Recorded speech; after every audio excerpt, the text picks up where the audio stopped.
Good evening and welcome to the channel's studios here in London with your international news around the world in 5. Water levels have peaked in Kherson in southern Ukraine after a dam in the Russian-occupied town of Nova Kakhovka was breached on Tuesday morning. Thousands of people in nearby areas have been evacuated already, with Ukrainian officials warning some 42,000 are at risk from flooding.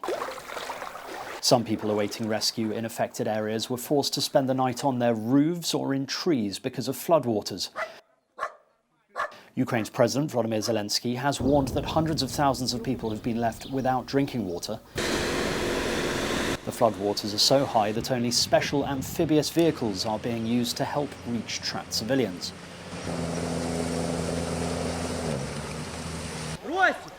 Boats are often the only way to get around Kherson. Here, people ferrying back and forth from their homes to collect belongings.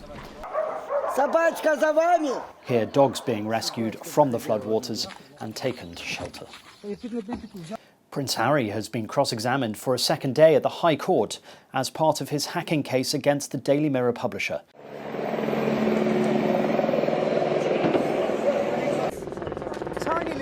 The court discussed a 2007 story about his ex-girlfriend Chelsea Davy, headlined "Down in the Dumped." The Duke of Cambridge said he thought the newspaper could only have gathered details of his relationship by voicemail, saying his friends were very unlikely to have sold stories to journalists. Video posted on social media shows an orange haze hanging over Canada's capital, Ottawa, as hundreds of wildfires burned in the country, leading to air quality warnings in the country and the US.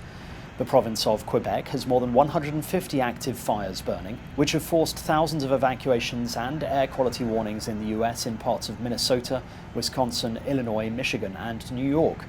Canada has experienced an unprecedented early start to the wildfire season and is on track for its worst ever year of destruction, as warm and dry conditions are forecast to persist through to the end of the summer. Doctors warn that exposure to smoke can cause irritation to respiratory linings and even cross over into the bloodstream. This is a scary time for a lot of people, not just in Alberta, but right across the country, including in the Atlantic, the North, and Quebec too. It's all over the place. You go outside, you smell it. It's even with just opening a window for a few seconds. People who are experiencing homelessness and spending a lot of time outdoors, the risks to those folks will be high. Not only cause topical irritation through all of our respiratory linings, but actually cross over into our bloodstream. Rwanda's President Paul Kagame has sacked more than 200 soldiers, including senior military officials, from the Rwanda Defense Force. The commander of the Army's Mechanized Division and Brigadier General Francis Mutinga, who headed the External Security and the National Intelligence Service, are among 14 senior officers who have been sacked. Mr. Kagame also authorized the dismissal of 116 soldiers from other ranks. Pope Francis has had surgery on his abdomen at Rome's Gemelli Hospital.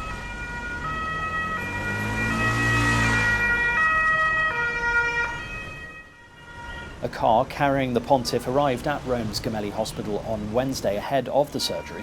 He is expected to stay in hospital for several days to recover from the hernia operation.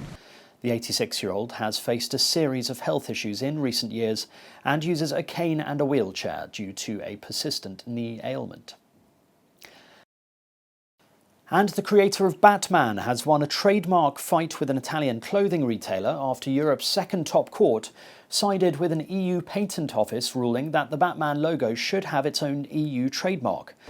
Warner Bros. Discovery's DC Comics, which registered the Batman logo with the European Union Intellectual Property Office more than 2 decades ago, faced a challenge from Commerciale Italiana, who wanted to use the logo on its products.